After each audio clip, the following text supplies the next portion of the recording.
देखिए बच्चों, एक हकीकत मैं आपको बता रहा हूँ। अगर उस हकीकत को आप समझ सकते हैं तो फिर से आपके सामने कोई समस्या नहीं आने वाली है। तो पूरी वीडियो ध्यान से देखना, उसके बाद आप डिसाइड करना कि आपको करना क्या चाहिए और क्या नहीं करना चाहिए।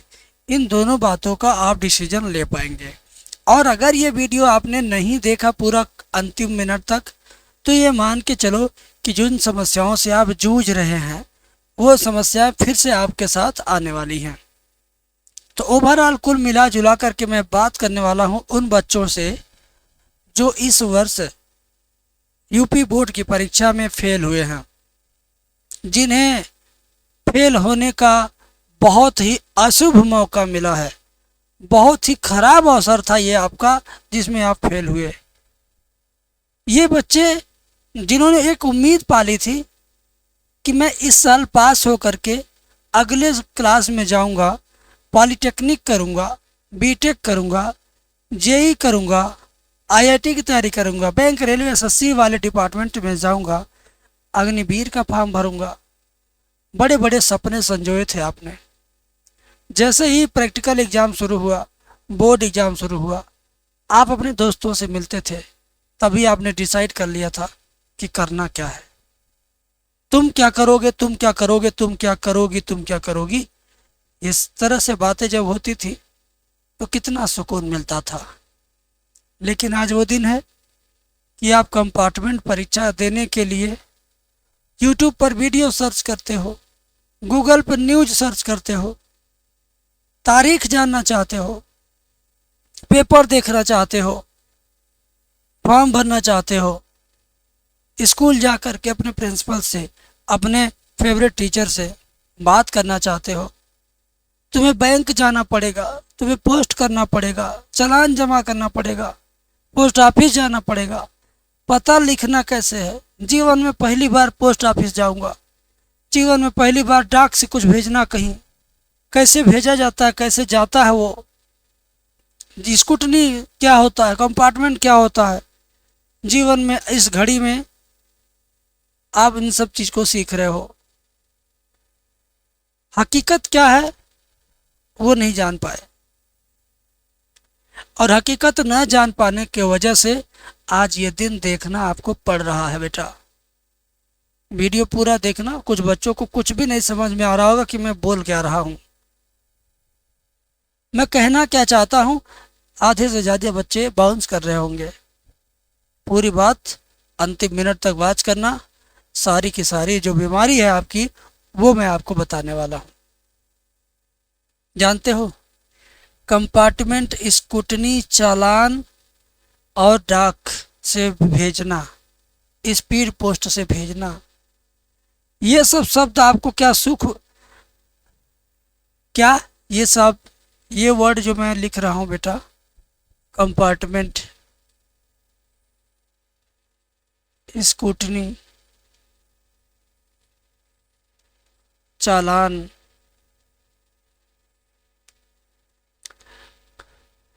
रजिस्टर्ड डाक,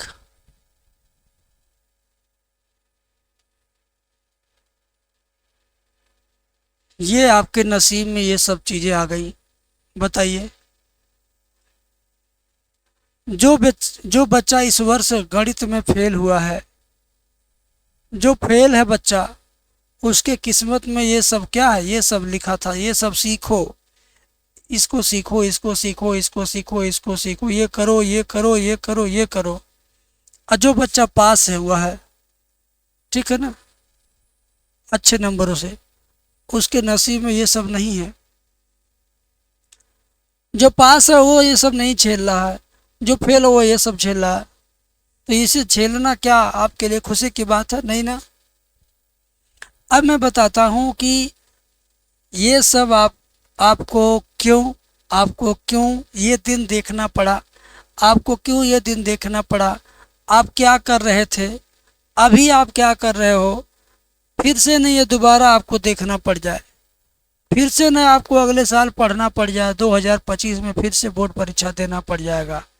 अगर इस वीडियो को नहीं देखे तुम अंतिम तक, तो मान के चलो कि ये सब करने के बावजूद भी आप 25 में फिर से एग्ज़ाम देंगे।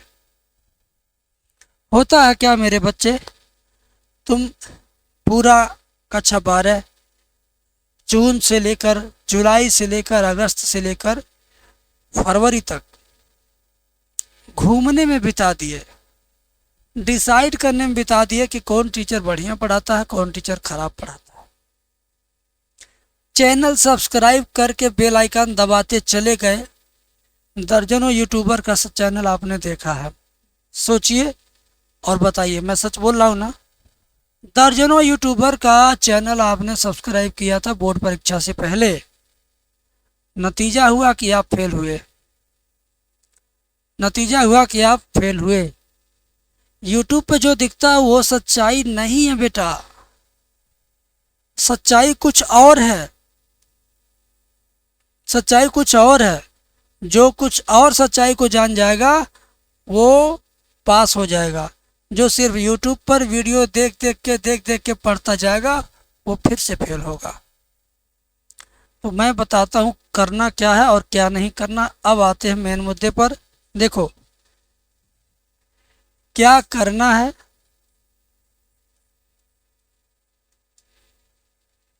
क्या नहीं करना है, इन दोनों बातों को आप समझिए, ठीक है मेरे मित्र। आज जो मैं समय निकाल के आपको समझा रहा हूँ, शायद ये समय मैं दोबारा नहीं निकाल पाऊँगा। इस नाते आप इस वीडियो को दोबारा देखना भले, लेकिन फिर से मेरे से उम्मीद मत करना कि मैं कुछ आपको बताऊंगा।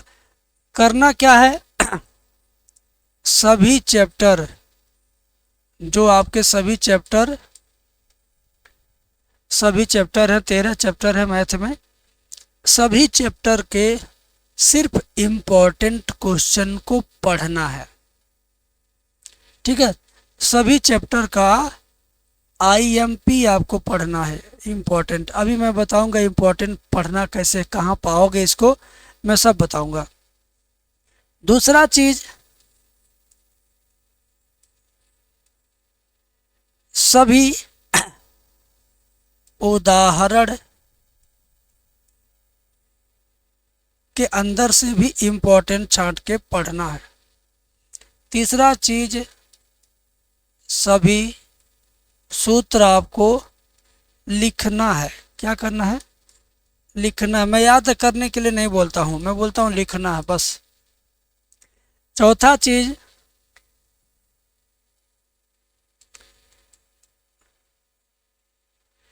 सभी चैनल सभी चैनल नहीं, सभी चैनल वाली बात यहाँ नहीं होगी। यहाँ अच्छे टीचर से पढ़ना है, अच्छे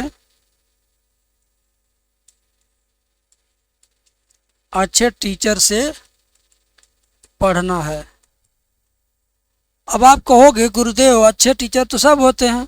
अरे यार यही तो तुम भूल करते हो। अच्छे टीचर की पहचान कैसे होती है वो मैं बताऊंगा। आप पहचान लेना कहीं, ऑफलाइन ऑनलाइन, दोस्ती रिश्तेदारी, पड़ोसी में, स्कूल में, ऑनलाइन ऑफलाइन, कहीं भी। देखो सभी चैप्टर का इम्पोर्टेंट पढ़ना है। अगर पूरा सिलेबस पढ़ने लगोगे तो फिर से फेल हो जाओगे या 35 नंबर पाओगे तो उसको सम्मानजनक नंबर कहा जाएगा, वो फिर अपमान वाली बात हो गई, समझे। सभी उदाहरण का इम्पोर्टेंट पढ़ना, सभी उदाहरण नहीं, सिर्फ उसका इम्पोर्टेंट पढ़ना है। कहाँ मिलेगा सभी उदाहरण का इम्पोर्टेंट, कहाँ मिलेगा ये सभी चैप्टर का, वो मैं बताऊंगा। वीडियो के अंतिम तक बने रहिए, बीच में भी बता दूंगा कहीं। सभी सूत्र लिखना है। पूरी बुक का सूत्र आपको कहाँ मिलेगा, कहाँ मिलेगा वो बताया जाएगा। अच्छे टीचर से पढ़ना, ये चीज़ जान लीजिए। अच्छे टीचर की पहचानना, अच्छे टीचर का क्वालिटी आपको अगर जांचने का मौका मिले तो ज़रूर जांचिए, तब पढ़िए। देखिए अच्छे टीचर वो होते हैं जो कोई भी छोटा सवाल हो या बड़ा सवाल हो उसको एकदम बेसिक से एडवांस तक पढ़ाते हैं। क्योंकि जो टीचर यूट्यूब पे पढ़ा रहा है या पढ़ा रहा ऑफलाइन में, उसको ये नहीं पता है कि मैं जो पढ़ा रहा हूँ वो इसमें से कितने बच्चों को समझ में आ रहा है, कितनों को नहीं आ रहा, टीचर को नहीं पता है। तो फिर टीचर को पढ़ाना कैसे चाहिए, टीचर को ऐसा एक लाइन रेखा खींच के पढ़ाना चाहिए कि मैं इतना लो लेवल से समझा दूं, इतना लो लेवल से समझा दूं कि चाहे जितना कमज़ोर बच्चा हो वो भी समझ जाए। तेज बच्चा तो समझेगा, अगर मैं कमज़ोर को समझाऊंगा तो तेज को तो आएगा ही समझ में अपने आप, और साथ में कमज़ोर को तो मैं समझा ही रहा हूँ। तो अगर ये क्वालिटी किसी भी टीचर में आप देखें तो उनसे आप पढ़िए। ज़रूरी नहीं कि आप मेरे से ही पढ़ो, मैं ही उसी क्वालिटी में हूँ, सिर्फ मैं नहीं हूँ, मेरे से अच्छे और मेरे जैसे बहुत सारे टीचर होंगे जो आपके अगल बगल होंगे। नहीं कहीं कोई मिलता है तो आप मेरे पे विश्वास करके डिस्क्रिप्शन में लिंक है, मेरा बैच ले सकते हो। अगर मेरा बैच लेना आपने डिसाइड कर लिया तो वहाँ सभी चैप्टर के इम्पोर्टेंट भी मैं देता हूँ, सभी उदाहरण का इम्पोर्टेंट, सभी सूत्र भी आपको लिखा हुआ मिल जाएगा, अच्छे टीचर से पढ़ने का मौका भी आपको मिल जाएगा। ये तो हो गई बात, डिस्क्रिप्शन में लिंक है, जाके आप कर सकते हो ज्वाइन, ठीक है।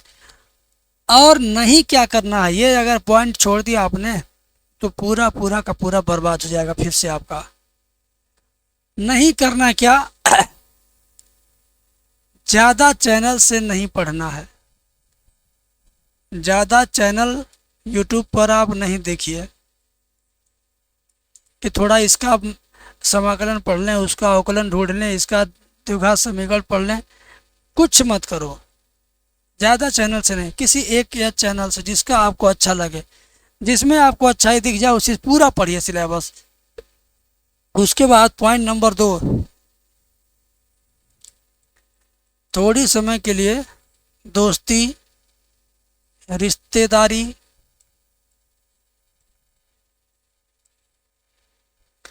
छोड़ दो, ठीक है। दोस्ती रिश्तेदारी छोड़ दो भाई, जीवन भर के लिए नहीं। और ऐसा भी नहीं छोड़ना कि अगले को बुरा लगे कि छोड़ रहा मुझे। छोड़ने का 2 तरीका होता, एक तरीका कि बोल देना कि मैं तुमसे 2 महीना नहीं बोलूँगा, न तुम में से बोलोगे, ऐसा नहीं, ऐसा तरीका बेकार है।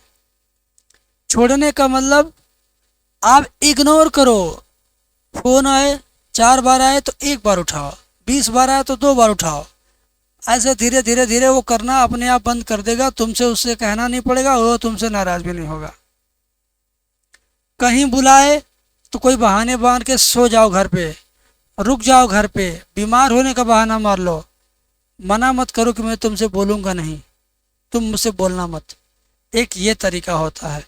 इग्नोर करना, अनावश्यक उसके संबंधों में फंसे रहने से बाहर निकलना ही छोड़ना है, ठीक है।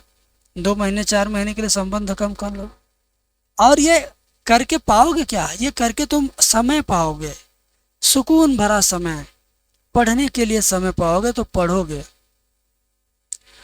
पड़ोसी से पड़ोसीपन निभाना कि वो उसके घर पे कोई कार्यक्रम है तो दिन रात जाके वहीं रुके रहना, या उसके घर पे कोई दुख की बात है तो जाके दिन भर दुख में शामिल हो जाओ, या उसके घर पे कोई समस्या आ गई तो समस्या सुलझाने चले जाओ, उसके घर का गैस खत्म हो गया तो तुम अपनी मोटरसाइकिल पर गैस के बॉटल लेके घूमो चौराहा चौराहा, उसके लिए गैस का इंतजाम करो।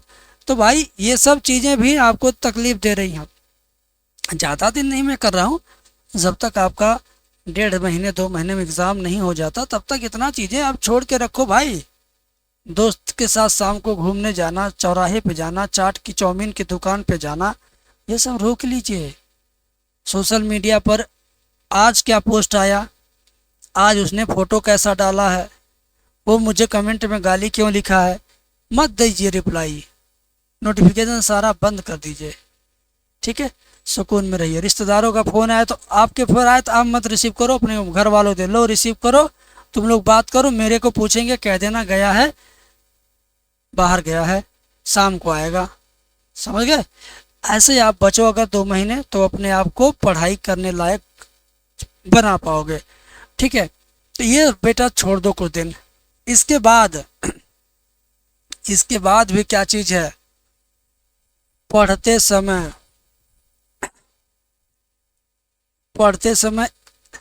हाँ,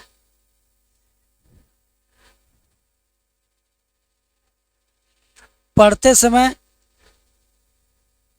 समूह में न पढ़ें,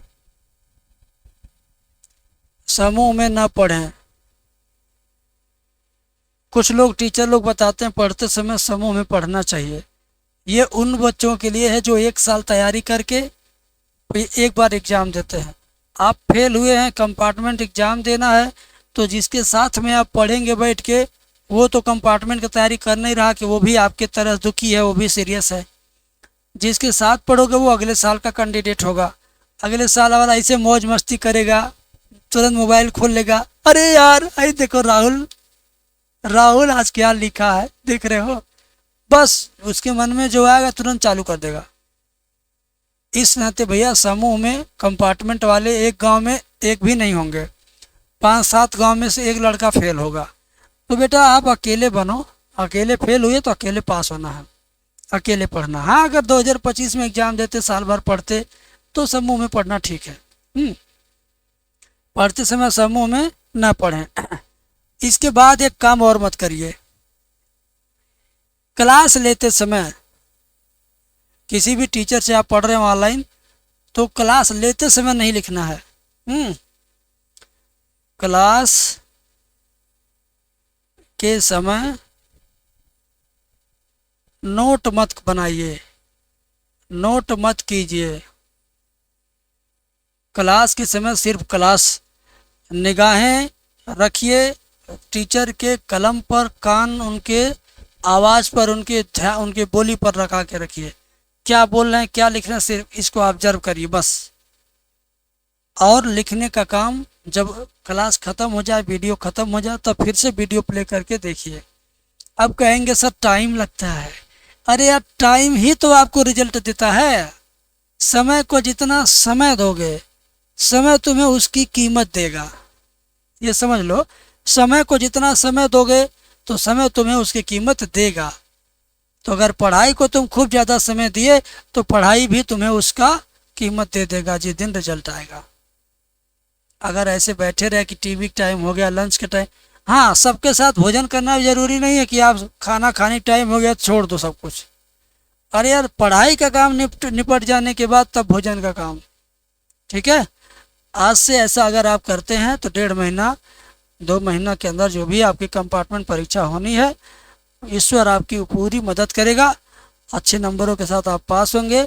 मैथ में 13 नंबर 17 नंबर तक पाए हैं आप। मुझे लगता है कि इस बार जब कंपार्टमेंट एग्ज़ाम आएगा तो 63 नंबर 73 नंबर जरूर आपको मिलेगा। बस मेरी भी कोशिश है, ईश्वर से यही प्रार्थना है मेरी, कंपार्टमेंट एग्ज़ाम देने वाले बच्चों को हे माता वैष्णो, हे माँ सरस्वती आशीर्वाद दीजिए, सद्बुद्धि दीजिए कि ये बच्चे जिस तरीके को मैंने आज बताया है इस तरीके का पूरा पूरा पालन करें और अपने लिए अच्छा रिजल्ट हासिल कर पाएँ। बहुत बहुत शुक्रिया इस वीडियो को देखने के लिए। Thank you.